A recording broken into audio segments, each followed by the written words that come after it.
Arturia just announced the Keylab Essential 88 keyboard. Wait a second, didn't I just review the Keylab 88? Yes, that was the premium Mark II version. The Essential 88 is much more affordable and you get many of the same features. Today, I'm going to compare the Keylab Essential 88 with the Keylab 88 Mark II to help you decide which is right for you. Before we get started, if you're new around here, I'm Sanjay C. I have tons of videos about music production and gear reviews on my channel. Consider subscribing if you haven't already. I always get straight to the point in my tutorials and reviews. By the way, if you want to watch my full review of the Keylab 88 Mark II, I'll put a link in the description. I go into a little more detail in that video and I compare it to a couple other keyboards from other manufacturers. The thing I love most about the Keylab Mark II is the key feel.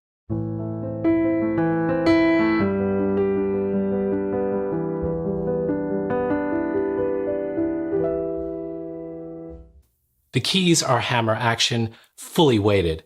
In fact, I noticed that the Mark II keys are a little heavier than other keyboards with hammer action keys, but I still really like them. So how do the keys on the Essential feel? The keys themselves feel very light. They're semi-weighted and don't have the same hammer action.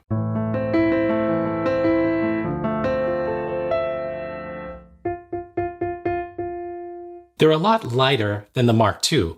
The spring action on the Essential keyboard is much more comparable to synth action keys. They're kind of like the keys on the 49 key version of the Mark II. They feel like they bounce back a lot faster. The Mark II keys have a much more natural bounce like a piano.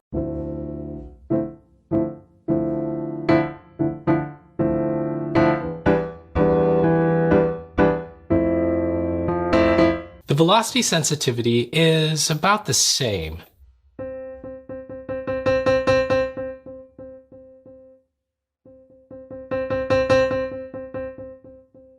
As a pianist, you're going to like the keys on the Mark II for sure, but I was still impressed that the Essential keys are still quiet and feel well made. Sometimes cheaper keyboards have keys that feel really cheap and have loud, springy noises. That's not the case with the Essential keyboard. Another thing I loved about the Keylab Mark II, and the same goes for the 49 and 61 key versions, is the construction. The metal top and the wood on the sides, the feel of the knobs and faders, and all the buttons, they're all top-notch and feel much better than other keyboards in the same price range. The Mark II also comes with a laptop stand and a stand for sheet music. The Essential is cheaper, so the construction kind of matches the price. It's plastic all around, and you'll see the buttons are different on these keyboards. Standard soft rubbery feel on the Essential, and these feel much more premium. The knobs on both keyboards are about the same, but you have a shorter travel distance for the faders on the Essentials. The pitch and modulation wheel on the Essential is not as premium as on the Mark II as well. But overall, the difference in construction makes the Essential keyboard a lot lighter. The Essential is only 19 pounds compared to the 32-pound Mark II, and the Essential is a little smaller. Now let's compare the controls. At first glance, you'll notice that the Essential has fewer buttons and pads. You're missing some of the extra DAW convenience features, and the Essential does not come with custom DAW settings for popular DAWs like you have on the Mark II. The Essential uses the Mkii Control Universal DAW settings. This limits what you can do in your DAW, but the basic stuff is covered. The Mark II comes with default mappings for Live, Logic, Pro Tools, Cubase, Studio One, Reaper, and also a standard Mkii Control Universal setting. The Essential has a basic chord memory function. The Mark II has more complex chord memory functions. You can actually save chords on these pads, but the difference in chord memory feature isn't really a deal breaker for me. Now, when it comes to the pads, you may miss having the extra 8 pads on the Mark II if you go with the Essential keyboard. The 16-pad configuration is kind of standard if you want to finger drum and make use of typical software drum kits. The pad sensitivity on both of these feels similar.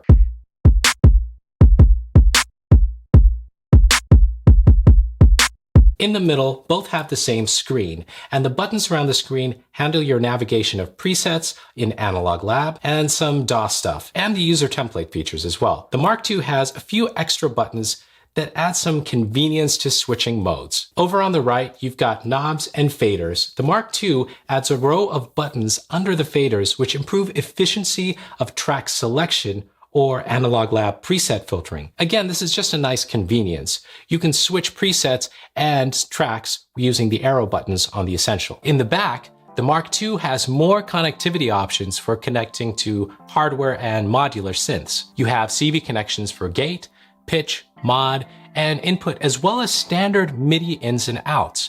You also have multiple pedal connections. Essential has connections for a sustain pedal, MIDI out, USB, and power. Both can be powered by your computer USB or a power adapter that isn't included. Now, when it comes to using these keyboards, they're both going to help your workflow.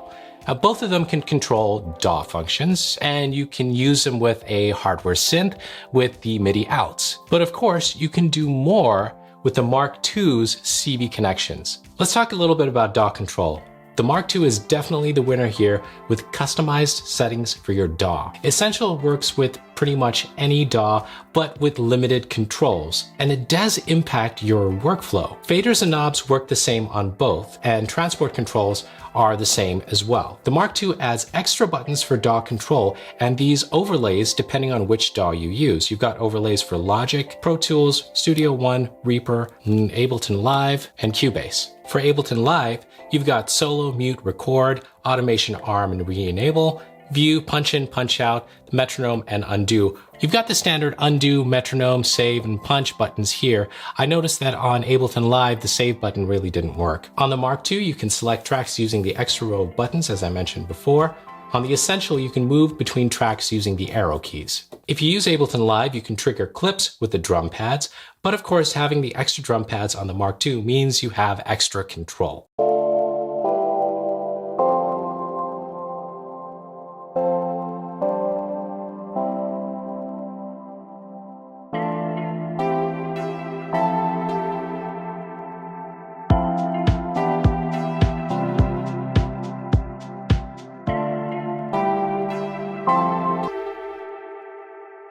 You also have the user mode on both keyboards.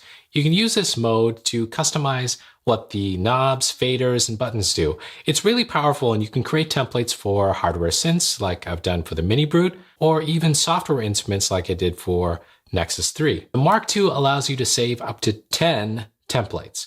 The Essential caps that at 6. You can configure these templates with the Arturia software, enabling you to set what every knob and fader does. It's really easy to do in the software, but the Mark II allows you to do some of that customization right here on the keyboard, but I still prefer the software. Both these keyboards come with Arturia's Analog Lab software, which gives you control of their software instruments, including vintage synths, pianos, organs, and lots more. Both these keyboards are very tightly integrated with Arturia's Analog Lab software. The software comes with both keyboards and includes 7,000 presets. The sounds are amazing, and the control that these keyboards give you is awesome. You can navigate the presets included with the center knob here. You can navigate to the next preset with the buttons here.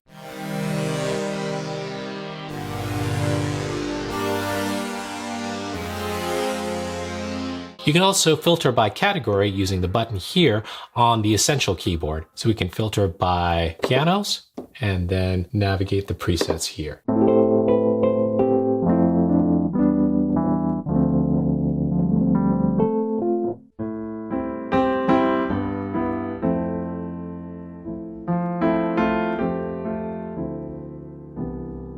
Wow, this Mark II just makes me want to play more expressively. There's something about it. Once you've loaded a preset on either of these, you can sound design for hours using the knobs and faders.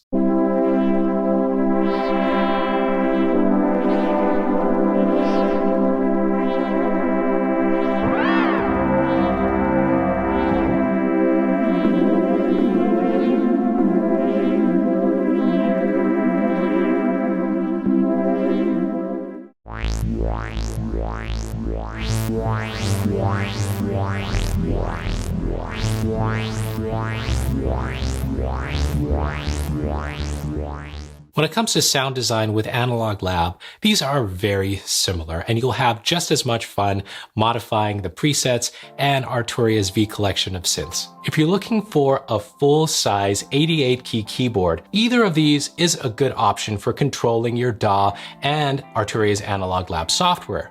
The key feel on the Mark II is definitely superior, especially if you're a pianist, and you can really feel the premium quality in the construction on the Mark II as well. But for a fraction of the price, you get basic DAW control, all the sound design control of Analog Lab, and of course, the full 88 keys. If you're a pianist, you really should be looking for a keyboard with hammer, action, weighted keys like the Mark II. And you're gonna get that extra hardware synth control and DAW features.